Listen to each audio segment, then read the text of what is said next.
Welcome to our channel. Please like and subscribe to continue on part 2 of President Truman memoir in his own words. Over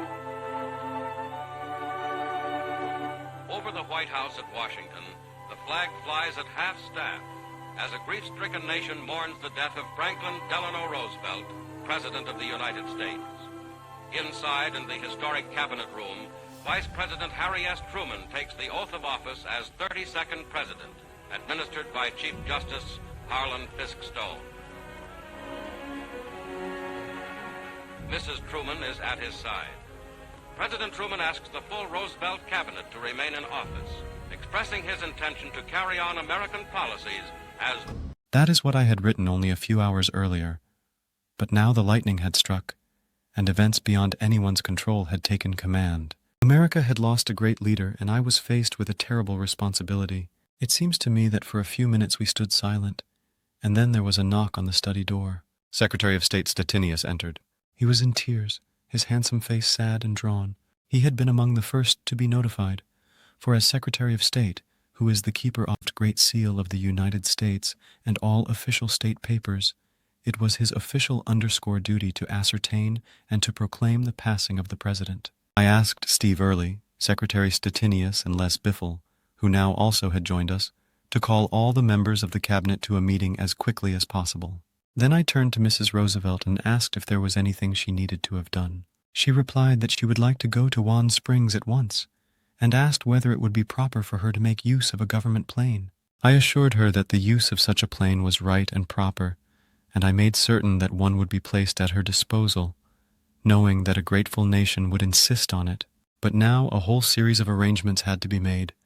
I went to the President's office at the west end of the White House. I asked her Biffle to arrange to have a car sent for Mrs. Truman and Margaret, and I called them on the phone myself, telling them what had happened, telling them, too, to come to the White House. I also called Chief Justice Harlan Fiske Stone, and having given him the news, I asked him to come as soon as possible so that he might swear me in. He said that he would come at once, and that is what he did, for he arrived within hardly more than 15 or 20 minutes. Others were arriving by now. Speaker Rayburn, House Majority Leader John W. McCormick, and House Minority Leader Joseph W. Martin were among them. I tried personally to reach Senator Alban W. Barkley, Senate Majority Leader, but I could not locate him. I learned later that word of the President's death had reached him promptly, and that he had gone at once to see Mrs. Roosevelt. In fact, he was with her in the White House while the group about me was gathering in the Cabinet Room. There was no time for formalities and protocol. Among the people there were a score or so of officials and members of Congress. Only 3 women were present, Mrs. Truman and Margaret and Secretary Frances Perkins. The Cabinet Room in the White House is not extensive. It is dominated by the huge and odd-shaped table, presented to the President by Jesse Jones, at which the President and the members of the Cabinet sit, and by the leather-upholstered armchairs that are arranged around it. Steve Early, Jonathan Daniels, and others of the President's secretarial staff were searching for a Bible for me to hold when Chief Justice Stone administered the oath of office. We were in the final days of the greatest war in history, a war so vast that few comers of the world had been able to escape being engulfed by it. There were none who did not feel its effects. In that war, the United States had created military forces so enormous as to defy description.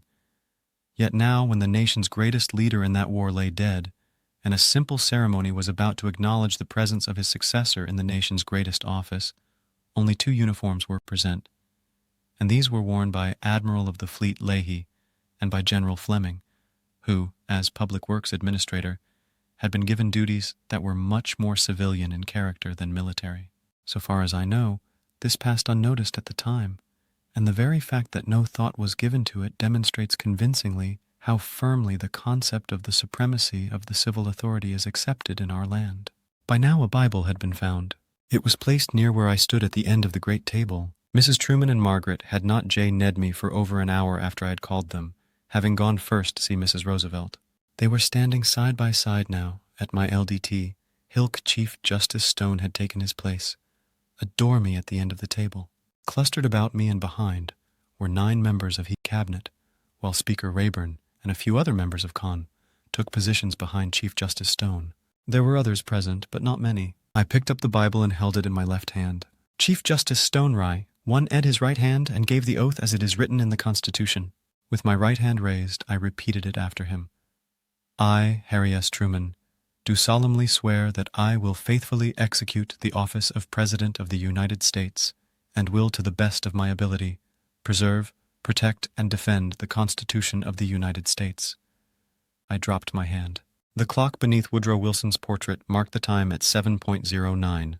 Less than 2 hours before I had come to sec the President of the United States, and now, having repeated that simply worded oath, I myself was President.